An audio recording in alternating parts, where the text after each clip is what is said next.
I always understood that there really was no difference between me and the audience. At times, I might have had better shoes, but at the core of what really matters, that we are the same. And you know how I know that? Because all of us are seeking the same thing. You're here at this fabulous school, and we'll go out into the world and each pursue based upon what you believe your talents are, what your skills are, maybe your gifts are, but you're seeking the same thing.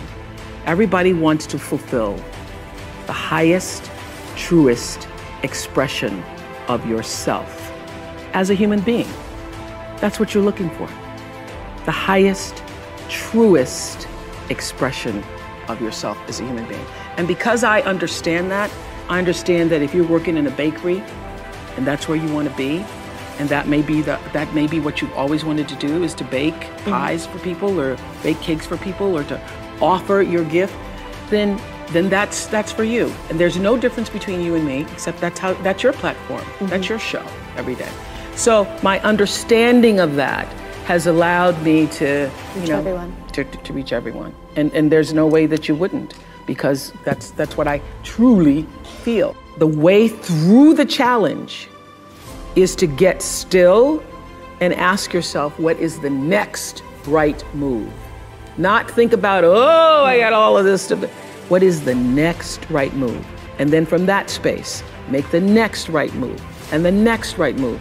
And not to be overwhelmed by it, because you know your life is bigger than that one moment. You know you're not defined by what somebody says is a failure for you, because failure is just there to point you in a different direction. If I leave you with nothing else, just know this for sure. There is not one thing that has ever happened to you, not one experience, not one encounter, not one crisis, not one joyful thing, that hasn't happened just to make you better and help you rise.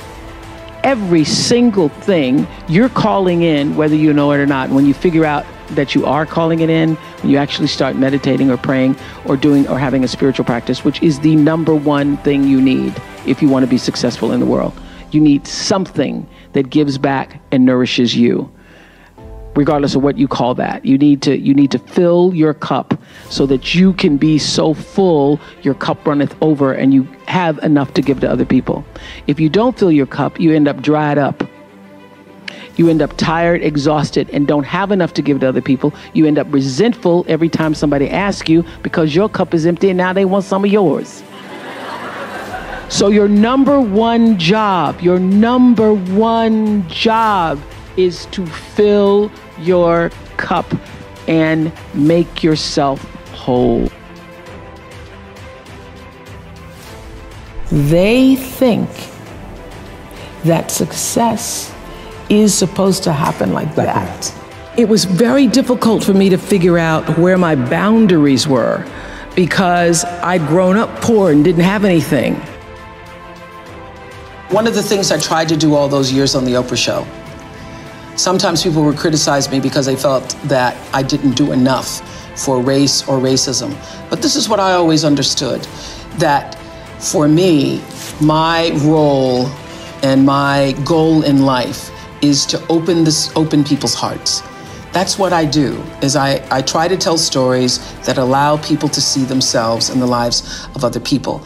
And for me, it was always more powerful and effective to do a show, for example, on single parents raising their children, and just on the panel of parents, to have a Black father, and to show the photographs or images of that father putting his child to bed and reading a story at night.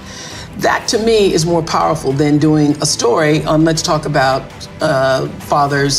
Black fathers who are raising their children. Because the goal for me is to show that we are all more alike than different, and that in our humanity, in our ability to express our humanness, we are the same. So when you see a father putting his child to bed at night and reading stories, and that man is Black, and you know that's what your husband does and that's what you do, you feel a sense of connection and humanity.